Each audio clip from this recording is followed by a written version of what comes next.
अस्सलाम वालेकुम, आप देख रहे हैं प्रोग्राम डिबेट न्यूज़ एनालिसिस। मैं हूं आपके साथ मुनीज़ा मोइन। नाजरीन, आज GHQ में chief of the army staff general Asim Munir ने फॉर्मेशन कमांडर कॉन्फ्रेंस से खिताब किया। लाउड एंड क्लियर कह दिया है कि वक्त आ गया है 9 मई के मंसूबा साजों को उसके मास्टर माइंड्स के खिलाफ आर्मी एक्ट और ऑफिशियल सीक्रेट एक्ट के तहत कार्रवाई को यकीनी बनाया जाए। ये भी कहा कि जो शवाहिद हमारे पास मौजूद है उनको ना झुटलाया जा सकता है और ना ही उनको बिगाड़ा जा सकता है। इंसानी हुकूक की खिलाफ वर्जियों और सियासी सरगर्मियां रोकने के जो इल्जामात लगाए जा रहे हैं वो गुमराहकुन हैं। पैनल में मेरे साथ नवीद चौधरी साहब, PJ मीर सर, जावेद इकबाल साहब और इफ्तिखार अहमद साहब मौजूद हैं। मैं चाहती हूँ कि इफ्तिखार साहब आप ये बताएं, सियासी बहरान की लपेट में तो हमारा मुल्क काफ़ी अरसे से है, तो जो हालात पैदा हुए या जो सानेहा 9 मई बरपा हुआ वो उसके आफ्टर इफ़ेक्ट्स हैं। ये इकदाम पहले ले लिया जाना चाहिए था, बात पहले कर ली जाती तो शायद हम बहुत से जो वाक़यात हो गए उनसे बच सकते थे।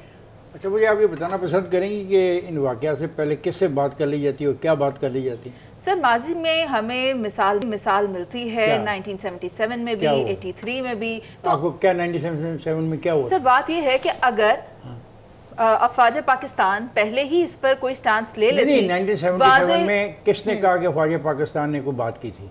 नहीं, ऐसा ना करा करें। ये डिस्टर्बेंसेस की बात करें, हाँ जो आर्मी ये तो 1977 में डिस्टर्बेंस हुई थी। चले उससे पहले नवाज शरीफ ने मरियम नवाज डिस्टर्बेंस हुई है और उसी ने तबाही कर दी सारी। और ये डिस्टर्बेंस नहीं है, जिस तरीके से ये चीज़ें अनफोल्ड हुई हैं और हमारे सामने आई हैं, हैरान कुन है कि सिर्फ और सिर्फ आर्मी की तनसीबात को निशाना बनाया गया। आप समझते हैं कि ये ऐसे हो गया। अब आर्मी का ये मौक़िफ़ है और हुकूमत का ये मौक़िफ़ है कि उनके पास शवाहिद मौजूद हैं कि ये सब कुछ एक तरीके के तहत हुआ, इसकी मनसूबा बंदी पहले हो चुकी थी। तो इसको कोई कंपैरिजन नहीं पाकिस्तान की हिस्ट्री में ऐसे वाक़यात का। 77 में बहुत बड़ी तहरीक थी, लेकिन नॉट ए सिंगल छौनी वाज अटैक। एक भी आर्मी तनसीब पर हमला नहीं हुआ था। फिर उसके बाद जितनी भी पाकिस्तान के अंदर तहरीकें चली हैं उसमें आर्मी की तनसीबात कभी भी टारगेट नहीं रही। ये पहले भी काफ़ी दफ़ा यहाँ पर अर्ज़ किया है, आज फिर अर्ज़ किए दे रहा हूँ। आर्मी की तनसीबात को एक साजिश के तहत किया गया। फ़र्ज़ करें कि वो कामयाब हो जाते, जो कुछ वो करना चाहते थे, तो दो चीज़ें थी। एक किस्म की म्यूटनी की कोशिश, अगर वो कामयाब हो जाते तो यहाँ पे उसकी रेजिस्टेंस भी होनी थी। जब वो रेजिस्टेंस होती तो यहाँ पे ब्लड शेड होना था। और ये वो कह चुके थे, पर फवाद चौधरी साहब और शेख रशीद साहब के बयानात रिकॉर्ड पे मौजूद हैं कि इस मुल्क के अंदर खाना जंगी होगी अगर उनकी बात ना मानेगी और खून बहेगा अगर उनकी बात ना मानेगी। ये बात बहुत पहले वो कह चुके हैं। तो उनकी उस बात को 9 मई के वाक़यात और 9 मई की जो प्लानिंग है, जो अपना हुकूमती इदारों के पास मौजूद है, जिसके बारे में कहा कि हमारे पास ऐसे सबूत मौजूद हैं जिनको चैलेंज नहीं किया जा सकता, तो it's a very different game plan. ये तो पाकिस्तान को अपने पाँव से उखाड़ने की साजिश थी और हम इसको बहुत लाइक ले रहे हैं। इसमें मुझे अफसोस होता है। देखें, अगर मैंने एक जुर्म किया है तो I should be punished with in the law. आइन के मुताबिक, कानून के मुताबिक साबित करे प्रोसिक्यूशन कि मैं वहाँ मौजूद था। और अगर प्रोसिक्यूशन ये साबित कर देती है कि मैं वहाँ मौजूद था तो फिर मुझे हीरो बनाने की कोशिश ना की जाए प्लीज़। ये इतना सिंपल मामला नहीं है। और अगर मैं नहीं था वहाँ तो फिर मुझे जेल में डालने की किसी को जरूरत नहीं करनी चाहिए। सिंपल सी बात है। मुझे नहीं समझ आ रही कि हम क्या खेल कर रहे हैं इतने दिनों से यहाँ पे बैठ के। एक चीज़ है जो सारे मुल्क में हुई है और अगर आपको नजर नहीं आए तो वेरी सॉरी। अगर वो फर्ज करो हमारे जहाज जला देते, आप ये चाहते थे ना, तो ठीक है, आपके जहाज जल जाते, आपका दुश्मन 4 जहाज भेजता, आपके पास जहाज उड़ाने की रहेगी। ये बात तो वाकई हैरानकुन है कि जिन लोगों ने कोर कमांडर हाउस पर हमला किया, क्या उनकी मेंटल स्टेबिलिटी थी कि नहीं थी? माफ कीजिएगा, कोर कमांडर हाउस सिर्फ कोर कमांडर हाउस मसला नहीं है। पूरे मुल्क में जहां जहां तनसीबात आर्मी के अटैक हुए उनकी बात कर रहा हूं। अटैक किया गया था। ये कोर कमांडर की जो बात कर रहे हैं ये हम सिंबॉलिक कर रहे हैं। हाँ जी। एक बड़े शहर में हुआ है, इसलिए सिंबॉलिक इस्तेमाल की जा रही है। आप देखें तो सही गिरफ्तार होने वालों की तादाद कितनी है और उनका तल्लुक किस किस इलाके से है, वो तो आप पढ़ें, वो आप देखें क्या क्या है। तो ऐसा ये कहना कि सिर्फ कोर कमांडर के घर पे हमले की वजह से ये सारा रद्द-ए-अमल हो रहा है, नहीं, ऐसी बात नहीं है। जो भी रद्द-ए-अमल है हुकूमत पाकिस्तान का, वो पाकिस्तान के दिफा में है, इसको डिफेंड करने के है, इसकी सालमियत को बचाने के लिए। और फिर मैं रिपीट करूंगा, विद इन द लॉ जो आदमी इन्वॉल्व है उसको पनिश करो, जो नहीं इन्वॉल्व उसको मत तंग करो, उसको मत बिल्कुल खराब करो। जिसने हमला किया है, जो मुलव्वस है, उसके खिलाफ कार्रवाई होनी चाहिए और जो लोग मासूम हैं उनको रिलीफ मिल जाना चाहिए। लेकिन पीजे सर, एक और चीज़ जो आज कही गई फॉर्मेशन कमांडर्स कॉन्फ्रेंस में वो ये थी कि घेरा मजीद तंग किया जाएगा, यानी अभी और भी लोग इसकी गिरफ्त में आएंगे। और आप कुछ ऐड करना चाह रहे थे, मैं चाहूंगी वो भी कह दें। देखिए, number one, to your question, I think what I can understand is कि ये जो पहले हमने देखे हैं resentment against the arm forces, बिल्कुल ये इफ्तिखार से ही कह रहे हैं कि ये चीज़ नहीं हुई है जो 9 मई को हुई है, लेकिन बबल आपने तैयार कर दिया था, बबल फट गया 9 मई को। ये पहले शट अप कॉल देनी चाहिए थी उस वक्त। आप असेंबलीज़ के अंदर देखें कि आज जो मुहाफिज बने हैं उनके आप स्पीचेस देख लें असेंबलीज़ के अंदर, और आज आप देख लें कि वो आर्मी के सपोर्ट में खड़े हैं। सर छोड़ दें आप, नहीं छोड़ दूं मैं? नहीं, आप इसकी आड़ में या तो हम एक अपोज करूंगा, एकेडमिक डिस्कशन करें या इमोशनल। नहीं, दोनों होंगी, दोनों एकेडमिक। जब पाकिस्तान आएगा तो इमोशन भी आएंगे। एकेडमिक सर, नहीं, पाकिस्तान आएगा तो इमोशन भी आएंगे। Sir, we have to be practical, we can not I am practical. We have to be not emotional. कोई वाकया नहीं हुआ। Law is not emotional. क्या it is practical. मेरी बात सुनो, क्या पाकिस्तान के अंदर आर्मी तनसीबात नहीं चलाई गई? यार आप समझ नहीं चलाई गई, ये सुनो। नो, ये यस या नो का सवाल नहीं है ना, हर चीज का एक मोमेंटम है। एग्जैक्टली, क्या सवाल है फिर? आप बता देना आपको जो आती है, क्योंकि आपने एक सोचा, आप उन लोगों को डिफेंड कर रहे हैं, मैं नहीं कर रहा। हम नहीं डिफेंड कर रहे हैं, आप कहानी को अपनी मर्जी से ट्विस्ट लेके जा रहे हैं और तो कुछ जो मुलजम है उनको सजा मिले, जो नहीं उनको छोड़ दिया जाए। इस बात पे हम एग्री कर रहे हैं, we are all on the same page। तो हम सब यही कह रहे हैं। द क्वेश्चन इज ये जो हमें डिस्कस करना चाहिए। आपकी बात ठीक है, जिन्होंने बबल तैयार किया है उधर से बात, उधर से शुरू कर। हम उसको आज जो 9 मई को लेके आए, सो पूरा पाकिस्तान कंडेम करता है, खत्म होगी बात। नाउ द क्वेश्चन बात खत्म नहीं हुई, यहीं से बात शुरू हुई। क्या करें, गोली मार के आपकी शुरू हुई है ना, 9 से पहले भी बहुत कुछ हुआ है ना। क्या हुआ है? अरे बोले ना, कुछ भी नहीं हुआ, बोलेंगे ना आप, क्या हुआ है? तो कोई बोलेगा। मेरे तो हौसला है यार, तुम दोनों को हौसला नहीं है। मैंने आप उनको डिफेंड करने के लिए आ रही है, मैं इनको डिफेंड नहीं कर सकता। सब फरिश्ते नजर आते हैं, मैंने किसी को सब मोहब्बत में। इससे पहले जो भी हुआ है वो इनफरादी तौर पर हुआ है। अयूब खान को लोगों ने भाई अगर इनफरादी हुआ तो उनको भी कोर्ट ऑफ लॉ में लाना चाहिए। उसके बाद आपने देखा कि ज़ियाउल के खिलाफ तहरीक चली एमआरडी की, मिसाल दे रहे हैं, नवाज शरीफ साहब ने कंप्लेंट चलाई, लेकिन आर्मी से नहीं किया। नवीद साहब बात नहीं करते। फ्लोर ऑफ द हाउस पे आर्मी के कंडक्ट के ऊपर डिबेट हुई बिल्कुल हुई। पकड़ना चाहिए उन्हें। कौन कह रहे हैं उनको भी कोर्ट ऑफ लॉ में लाना चाहिए। उनकी जो डिबेट है उसको देखना है कि वो उसमें क्या कहा गया। Did they incited the people? Did they instigate the people? उन्होंने पूरे अदारे को फुल टारगेट किया, और क्या करना था आपने? हमला करने की और गालियां निकलवानी थी। हमला करने की बात कर रहे हैं, हम हमला करने की बात कर रहे हैं। दोनों को सजाएं होनी चाहिए। मेरी बात सुने, हम सब अपने अपने अंदाज में यही कहना चाह रहे हैं कि जो सानेहा 9 मई था वो गलत था, जो उसमें मुलव्वस लोग थे उनके खिलाफ करार वाक़ई सजा होनी चाहिए, और यही बात आज की फॉर्मेशन कमांडर्स कॉन्फ्रेंस में भी हुई। नवीद साहब क्या कहेंगे? लाउड एंड क्लियर मैसेज दे दिया गया है। देखिए, पहले तो डिफरेंशिएट करना होगा। यहिया खान पाकिस्तान की तारीख का बदतरीन किरदार था, अयूब खान उससे भी गिरा हुआ आदमी था। इस पर मैं एक प्रोग्राम कर सकता हूँ कि कितना पाकिस्तान को नुकसान पहुंचाया। उसके बाद जो कुछ ज़ियाउल हक ने किया वो भी सबके सामने है, कोई ढका छुपा नहीं है। मुशर्रफ खुद अपनी जगह यहिया खान सानी था। हमारी जो तनकीद रही है उन पर बड़ी एलानिया रही है और खतरात मोल लेकर हम करते रहे हैं। हमने इदारे को कभी टारगेट नहीं किया, ना ही किसी पोलिटिकल पार्टी ने पूरे इदारे को इस तरह से टारगेट किया। आप जीएच के ऊपर हमला करें, बात पहले भी हुई है, लेकिन जिसने भी की उन्होंने कहा जी हम धरना दे रहे आ रहे हैं, प्रोटेस्ट करेंगे उसके सामने। ठीक बात तो ये चीजें उसको और इसका फर्क करें। यहां एक आदमी हुकूमत से उतर रहा है, पहले दिन भी वो आर्मी चीफ को कह रहा है जी मीर जाफर, वो टीटीपी के लोग यहां लाके बसाए गए हैं। एक मुनज़्ज़म मनसूबे के तहत आईजी ने जो प्रेस कॉन्फ्रेंस की है उसमें उन्होंने एक एक चीज बता दी। ठीक है, आज जो फॉर्मेशन कमांडर की प्रेस रिलीज है ये एंडोर्समेंट है इदारे की तरफ से कि इस हवाले से जो लोग रुकावटें पैदा कर रहे हैं, मैं आपको इसमें एक नुक्ता बड़ा है बता दूं, जो आप बड़ी जल्दी आपको अंदाजा हो जाएगा। एक तो उन्होंने ये कहा है कि बिगाड़ पैदा करने के बाद ये जो फर्जी इंसानी हुकूक क्रिएट किए गए ना, खिलाफ वर्जी उसकी, उसके पीछे छुपने की कोशिशें बेसूद हैं। क्लियर मैसेज कि ये जो सो कॉल्ड आप ह्यूमन राइट्स की जो तंजीमें हैं उनसे बात करवा रहे हैं। एक बात मुझे थ्रो करनी है, वो कह रहे हैं कि मुखालिफ कूतों के नापाक अज़ाइम को मुकम्मल तौर पर नाकाम बनाने की राह में किसी भी जानब से रुकावटें खड़ी करने और इबहम पैदा करने की कोशिशों के साथ आईनी हाथों से निपटा जाएगा। ये है ऑर्डर ऑफ द डे, ये है वक्त की जरूरत। सर, आपने जहां मंसूबा साजी की बात की, वो बात मैं लेकर जावेद साहब आपकी तरफ आती हूँ। वक्त कम है, उसका थोड़ा ख्याल कीजिएगा। बात ये थी इंसानी हकूक की खिलाफ वर्जियों और सियासी सरगर्मियों को रोकने के लिए जो रिक्वेस्ट फॉरवर्ड की गई और उसके ऊपर हम उसका रद्दअमल भी देख रहे हैं, एक मुल्क की जानिब से आ रहा है, उस पर क्या कहेंगे?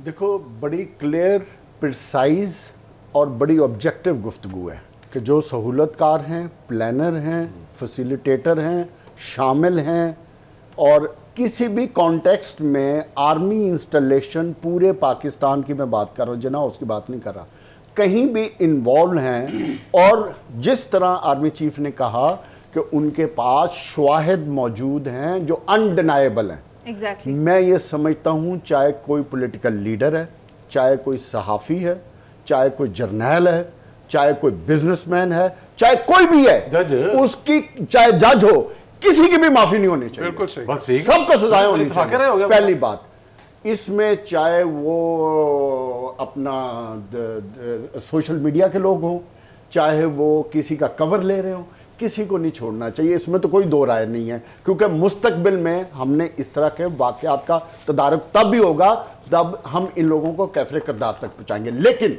जो पीजे मीर ने बात की, असल बात वो है कि ये बबल एक दिन में नहीं बना, इसके पीछे 3, 4, 5 साल की कहानी है। लंदन में बैठ के आप आर्मी को टारगेट करें। एक सेकंड, नो मुनीज़ा, मुझे अपनी पूरी बात करने दें। आपने बाकी जब आप, मैंने अपना नहीं की मैंने बात, आप लंदन में बैठ के आर्मी के जर्नल्स को टारगेट करें, आप असेंबली के फ्लोर पे बैठ के पूरे इंस्टीट्यूशन को डिमोरलाइज करें, आप इधर जल्द से तकरीरों में आर्मी को टारगेट करें, उसकी भी माफी नहीं होनी चाहिए। मैंने आज से 3 साल पहले शो में कहा था, इनको लचक मत दें, अगर लचक देंगे तो बात बहुत आगे तक जाएगी। उसी का इमरान साहब, आपका पॉइंट आ गया है, लेकिन बात यही है कि जो लोग भी सानेहा 9 मई में मुलव्विस थे, उनके खिलाफ कार्रवाई तो अब होनी ही है। लेकिन अगर हम बात करें कि पाकिस्तान तहरीक इंसाफ के जो कारकुनान हैं, उन्होंने कुछ हमदर्दियाँ अमेरिका की कांग्रेस पार्टी से तो समेट ली हैं, लेकिन जो अमेरिका की इंतज़ामिया है उसकी जानिब से इस पर इंटरेस्ट कुछ कम जाहिर किया जा रहा है। खतीजा शाह का भी केस है, अमेरिका ने पाकिस्तान की मौजूदा सूरत हाल पर तबसरा करने से मुसलसल गुरेज किया है। इस पर करते हैं बात, एक ब्रेक के बाद आप साथ रहिए।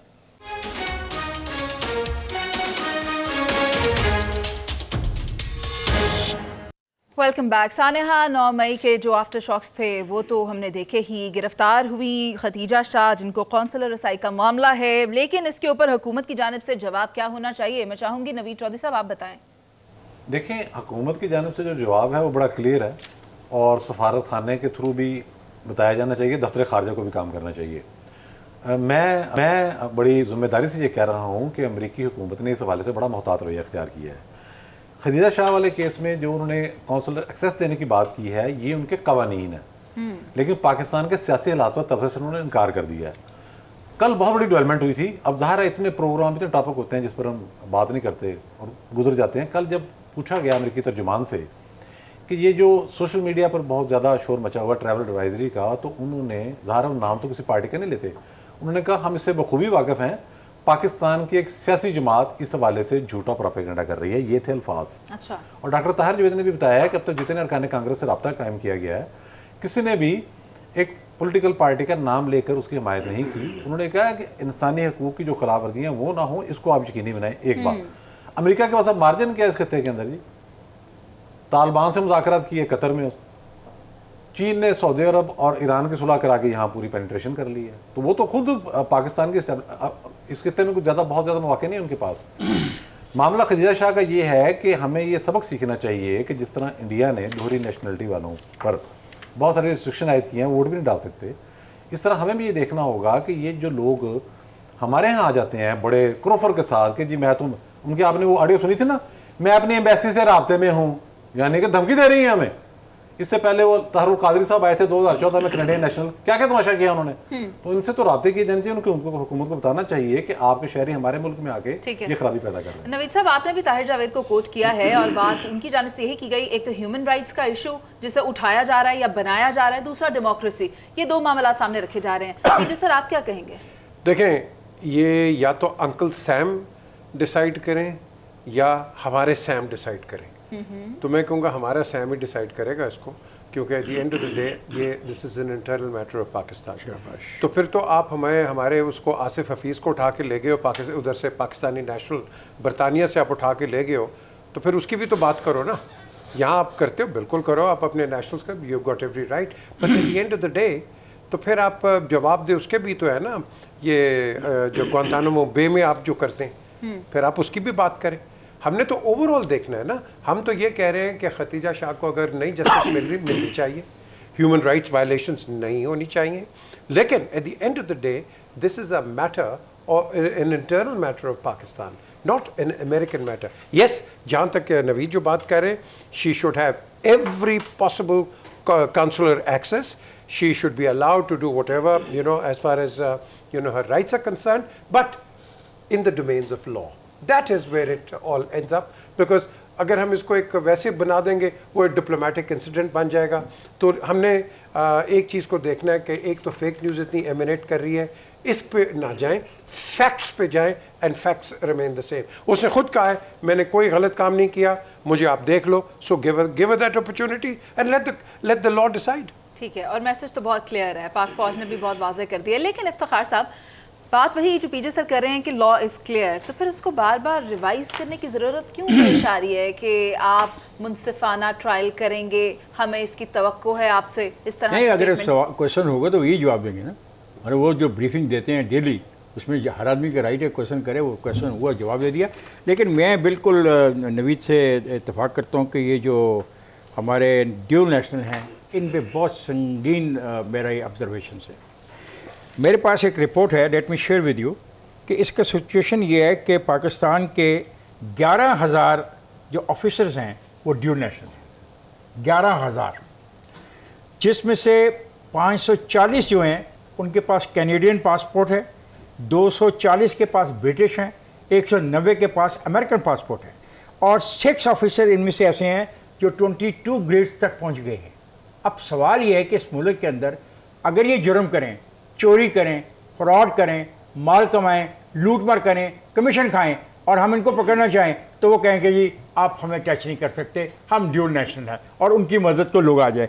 और बड़े मज़े की बात है जो बड़ी ख़तरनाक है, I want to share with all of you, 1515 अफराद हमारे नादरा के अंदर मौजूद बैठे हैं ड्यूल नेशनल, 1515 नादरा का डेटा बेस वो है जिसमें आपका डाटा पड़ा, इसका डाटा पड़ा, मेरा पड़ा, जावेद का पड़ा, उसका पड़ा, और वो गैर मुल्की हैं।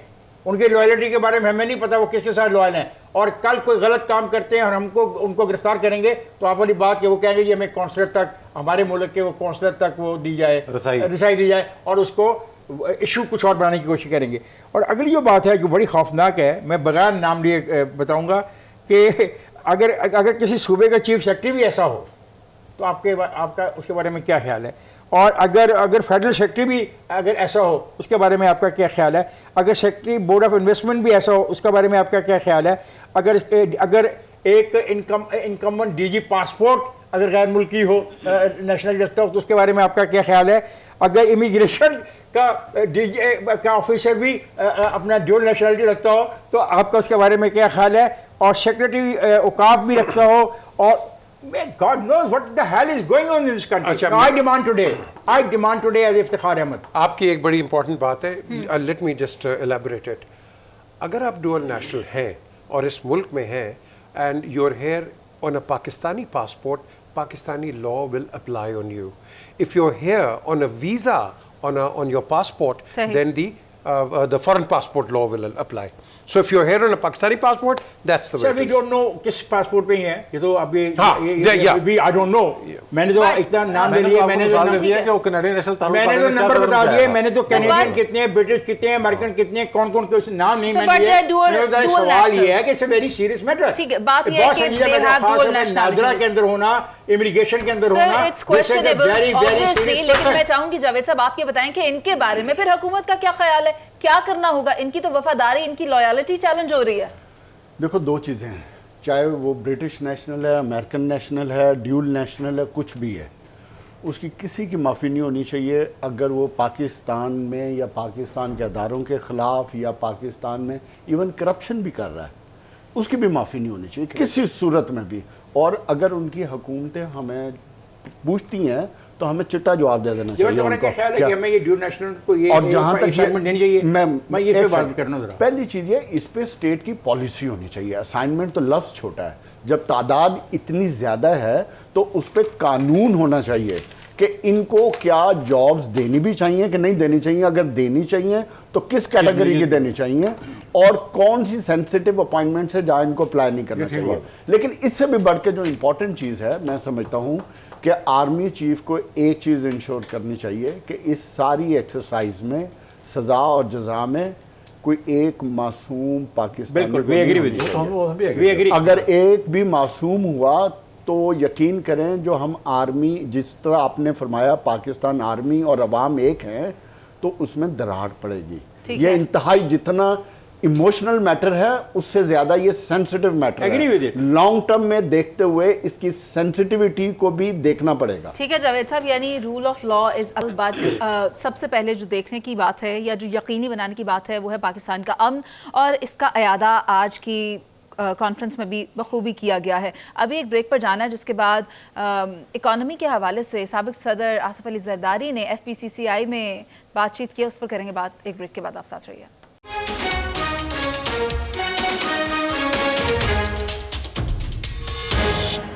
साबिक सदर ने मीसाके मईशत की जो हवाले से सेमिनार का इनकाद किया गया था, उसमें बहुत सी बातें खूबसूरत की, जिसमें सबसे ज़्यादा अच्छी बात जो मुझे पसंद आई वो ये थी कि पहले लोगों को अमीर करो और फिर उसके बाद उन पर टैक्स लगाओ। ये भी उन्होंने कहा कि चार्टर ऑफ इकॉनमी के लिए तवील मनसूबाबंदी करने की ज़रूरत है और दुनिया उसे याद रखती है जिसने कोई काम किया हो, और पाकिस्तान पीपल्स पार्टी ने बहुत सी कुर्बानियाँ दी हैं। मैं चाहूँगी पीजे सर, आज जो जरदारी साहब ने गुफ्तगू की, आपको क्या लगता है ये देखते हुए इकॉनमी को आगे ले जाने की बात की, अवाम की बात की, और पंजाब की अगर मैं बिलखुसूस बात करूं तो क्या ये विजन जो उन्होंने हमसे आज शेयर किया ये गेम चेंजर साबित हो सकता है पाकिस्तान पीपल्स पार्टी के लिए? ये जो स्लोगन है ये सबसे पहले इसहाक डार ने लगाया था, और ये मुस्लिम लीग नून ने चार्टर ऑफ इकॉनमी की बात की थी, और उन्होंने ये हाथ एक्सटेंड किया था PTI को कि आप चार्टर ऑफ इकॉनमी पे हमारे साथ बैठ के बात करें। ठीक है, आज पीपल्स पार्टी के रहनुमा जो उनके हैं आसिफ ज़रदारी साहब कर रहे हैं, very good, because that is the crux of it. इसी पे हमने सारे अपने जो प्रिंसिपल शेयर होल्डर्स हैं, पॉलिटिकल शेयर होल्डर्स, इनको बिठा के आगे करना है, क्योंकि आपने देखो आज के ये जो डायलेमा है, क्राइसिस है, क्वैगमायर है, इससे आपने बाहर निकलना है। जो मर्जी का लाए, उसके पास ऐसी गिद्दड़ सिंगी नहीं है कि वो ओवरनाइट पाकिस्तान की इकॉनमी को ठीक करेगा। आज क्या हो रहा है, PMLN एक हॉटलाइन पे है, हॉट सीट पे है, वो तनकीद का शिकार हो रही है। ऑल राइट, गवर्नमेंट्स होती हैं, नेशनल गवर्नमेंट में कहता हूँ जब बनती है या बननी चाहिए तो उसके अंदर सब शेयर होल्डर्स हो जाएंगे। उसमें एक आप होगा कि आपका जो पॉलिटिकल टेम्परामेंट है वो ठंडा पड़ जाएगा, क्योंकि everybody is in the same boat. तो अगर ये आई थिंक इस लाएमल पे हम चलें तो for the sake of the country I think that is the answer. बाकी इलेक्शंस अल्लाह कराता रहेगा 100 साल भी, but right at this moment in time हमने अपने टेम्पोस को नीचे लेके जाना है। I totally endorse the former president's views. बिल्कुल चार्टर ऑफ इकॉनमी पे बैठे, एक्सपर्ट्स को बुलाएं और पाकिस्तान के जो इकोनॉमिक बुरहान है इसको निकालने की हम कोशिश करें। नवीद चौधरी साहब क्या कहेंगे? जी, आसिफ जरदारी साहब ने दो बातें जो की हैं वो सबसे ज़्यादा अहम है। वो पहले भी चुकी हैं लेकिन ज़ाहिर है उन्होंने इस पर फोकस किया। एक तो उन्होंने ये कहा है कि हुकूमत का हरगिज़ ये मनसब नहीं कि वो कारोबार करे। ये बात बिल्कुल दुरुस्त है। जब सरकारी अफसरान एक मुनफत बख्श, मतलब जो प्रॉफिट दे रहा है इदारा, उसमें आ जाते हैं तो फिर उनके इंटरेस्ट और तरह के हो जाते हैं। जब उसे कोई निजी शोबे वाला बंदा चला रहा होता है तो फिर इंटरेस्ट और तरह के होते हैं, कारोबार बढ़ता है। तो ये बात बहुत ज़रूरी है। हुकूमत का काम है बिजनेस फ्रेंडली एनवायरनमेंट फराहम करना, उस हवाले से रुकावटें दूर करना। तो ये जरदारी साहब ने जो बात की है मैं इससे 100% इत्तेफाक करता हूँ। इस वक्त हमारी जो बड़ी कारपोरेशनें हैं उनका खसारा इतना ज़्यादा है, हमने बहरान से कहाँ निकलना। अच्छा, जब उनकी बारी आती है कि इनकी हम निजकारी करते हैं या चलें हम इसको पब्लिक प्राइवेट पार्टनरशिप के तहत ले आते हैं तो उस वक्त शोर मच जाता है। शुक्र है, मुझे तो बड़ी खुशी हुई जस्टिस अतर मिनुल्लाह साहब के रिमार्क से। उन्होंने आज ये केस में कहा, जमात इस्लामी का केस था, वो KEC के मुतालिक था गालिबन, वो कह रहे थे कि देखें ये जो मुआशी मामलात हैं सुप्रीम कोर्ट का इससे कुछ लेना देना नहीं। अच्छा। इसको आप पार्लियामेंट के अंदर सेटल करें, पॉलिसी वहाँ बने। तो ये अदालतों की तरफ से भी पहले रुकावट आई है, लेकिन जस्टिस अतर मिनुल्लाह साहब के जो रिमार्क्स हैं ये काबिल तहसीन है और बहुत दुरुस्त सिमत में। दूसरी बात जो जरदारी साहब ने की, बस वही एक पॉइंट मैं और अर्ज करूँगा, उन्होंने कहा कि ये एक आध बंदे का काम नहीं है, ये तवीलुल मियाद मनसूबाबंदी इसके लिए चाहिए और सारे फिर उस पर अमल करें, जिसे हम चार्ट ऑफ इकोनॉमी कहते हैं। ये बात भी बिल्कुल एक और बात भी उन्होंने की, वो कल की। आज तो उन्होंने मिलजुल कर चलने की बात की, लेकिन कल उन्होंने कहा था कि इलेक्शन तभी होंगे जब मैं चाहूँगा। इफ्तिखार साहब, पीडीएम और पीपल्स पार्टी हुकूमत में है, लेकिन लग ऐसा रहा है कि पाकिस्तान पीपल्स पार्टी जो है वो पीडीएम के ऊपर हावी हो जाएगी, क्या कहते हैं? मैं इस पर ना महसूस करता हूँ और ना मुझे कोई इस पर अभी कुछ बात करनी है। जब ऐसी सूरत हाल आएगी तो फिर इस सवाल का जवाब दिया जाएगा। आज आपने बात किया आसिफ ज़रदारी के हवाले से, माशी हवालों से, मैं आसिफ ज़रदारी से इत्तफ़ाक़ करता हूँ। हमें डॉलर पैदा करने हैं, हमें डॉलर की कोशिश करनी है। हम मुल्क के अंदर कुछ भी कर लें, चीज़ें कीमतें कम कर दें, बढ़ा दें, सहूलतें फराहम कर दें, वो इररेलेवेंट हैं। सारा हमारा मकसद है कि हम कैसे डॉलर ज़्यादा पैदा कर सकते हैं, कैसे डॉलर ज़्यादा हम कमा सकते हैं। उसके लिए जो बुनियादी रिक्वायरमेंट हैं उसकी तरफ एहसन इकबाल ने भी परसों चौथ रेफरेंस दिया, आज आसिफ अली ज़रदारी ने भी दिया कि एटमॉस्फेयर ऐसा होना चाहिए पाकिस्तान के अंदर। लेकिन वो पाकिस्तान के अंदर की बात कर रहे हैं। मैं कहता हूँ पाकिस्तान के अंदर ऐसी काम होनी चाहिए, ऐसा कारोबार होना चाहिए। हमारा इशू सिर्फ डॉलर्स का है। अगर हम डॉलर्स के ऊपर काबू पा लें और हम ज़्यादा पैसे डॉलर कमाने शुरू कर दें तो ये सारे ख्वाहिशात जो हैं पूरी हो जाएंगी with the passage of time. ठीक है जावेद साहब, डॉलर्स की बात हो रही है, डॉलर तो तभी आएंगे ना जब एक्सपोर्ट होगी, इंपोर्ट पे थोड़ी आ रहे हैं। तो आप मुझे बताएं, उन्होंने बात की है कि माइंडसेट हमें चेंज करना होगा और पब्लिक प्राइवेट पार्टनरशिप को भी फ़रोग देना होगा।